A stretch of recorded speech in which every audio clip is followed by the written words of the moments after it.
On peut s'abstraire du droit pendant un certain temps, mais il arrive un moment où il y a un retour de manivelle, confère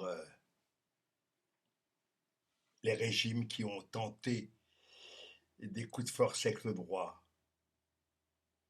Le droit n'est pas forcément bien installé, il n'est pas forcément juste non plus, il est imparfait. Exemple, la SDN avant la guerre. Mais était-ce une raison pour s'abstraire de, comme l'a fait Hitler, pour s'abstraire de la SDN, Société des Nations, qui était quand même une tentative de régulation. On voit bien actuellement que du côté sioniste, c'est la même tentation de ne pas respecter les règles de droit depuis des années, depuis des décennies, avec des résolutions de l'ONU que l'on bafoue régulièrement, continuellement. Voilà. Et avec des justifications fumeuses. Euh, j'ai écrit il y a quelque temps, il y a longtemps, mais peut-être était-ce à l'époque de Sabra et Shatila, si vous vous souvenez de ça. euh, Nous voilà rassurés, le peuple élu est aussi con que les autres. Ben c'est de pire en pire, c'est de plus en plus vrai. Hein, voilà. Donc, on voit bien qu'il y a quand même une tentative totalement hégémonique euh, sur la région de la part de l'État d'Israël, euh, avec un mélange de raisons, on va dire, bibliques, messianiques, euh, géographiques, historiques, tout ce que vous voulez, mais surtout parce qu'il y a du gaz euh, à l'horizon de Gaza, dans la mer. Hein. C'est ça le truc. Voilà. Donc on va essayer de virer les Gazaouis dans le désert. Ils vont se démerder, hein, comme toujours d'ailleurs. Et, enfin, je n'oublie pas que quand même, puisqu'on arrive à Noël, qu'il y a aux alentours de Noël, Yasser Arafat a été quasiment euh, entouré de tanks euh, alors qu'il voulait aller à la messe de Noël. Voilà, on est quand même dans une espèce de délire absolu. Donc, il faudrait quand même penser à, même si le droit est imparfait, à revenir au droit.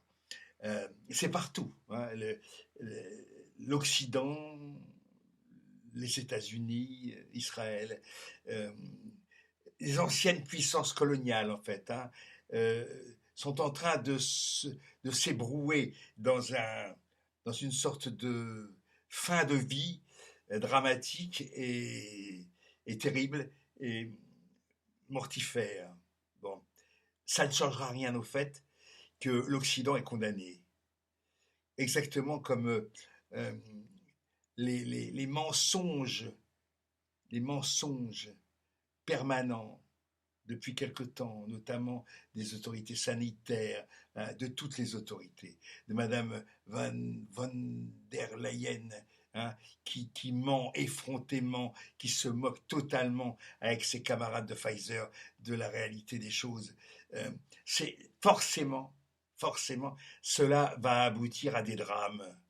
Exactement comme pour ce gouvernement de mafieux en France qui bafoue absolument toutes les règles de justice. On le voit avec un, un ministre de la Justice, un garde des Sceaux complètement corrompu et protégé. Enfin, ce n'est pas possible. Ce n'est pas possible. Ces gens-là sont de la même nature que les nazis, qui se foutaient totalement du droit. Dès l'instant où on se moque du droit, on est condamné. On est condamné. Moralement d'abord, historiquement ensuite, par les faits, par l'histoire.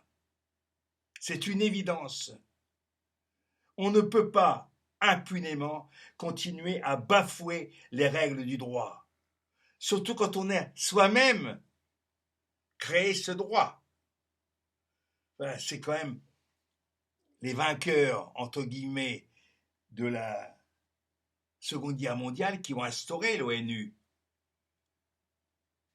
C'est pas Staline, à ma connaissance, quoique il en fasse partie au début.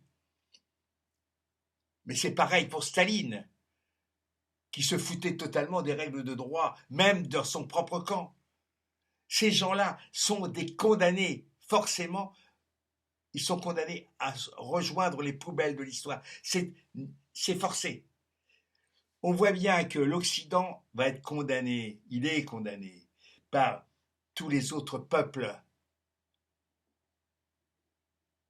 qu'on appelle le Grand Sud, partout, partout. Il n'y a que les médias ridicules occidentaux, bornés, aveuglés, qui ne voient pas que l'Occident court à sa perte par des mascarades, des gesticulations, des n'importe quoi, des actions lamentables, de façon à faire croire que le roi n'est pas nu, alors qu'il est nu jusqu'à l'os. Jusqu'à l'os. C'est un cadavre qui bouge encore, comme s'il était agité par des soubresauts de l'agonie. Voilà. C'est une évidence que tout cela va se terminer mal, évidemment. Évidemment.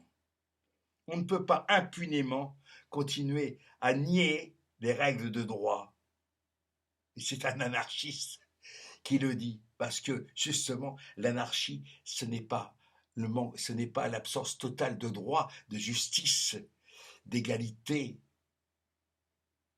de vérité. C'est exactement le contraire.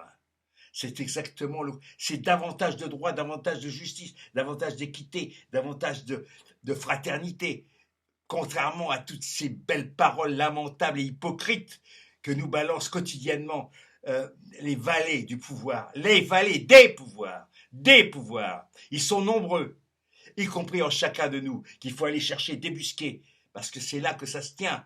C'est là que ça se tient. Quand je vois des gens qui continuent lamentablement à écouter de la merde médiatique en permanence et s'imaginent qu'ils vont échapper à ça ou qu'ils ils prennent du recul, hein. Je regarde Hanouna, oui, c'est pour avoir du recul, pour me rendre compte de ce que les gens sont en train de bouffer comme merde. Mais il n'y a pas besoin de ça. C'est facile à comprendre. Quand tu mets ton doigt dans la merde, tu sais que c'est de la merde. C'est pas la peine d'aller chercher midi à 14 heures des excuses à la con.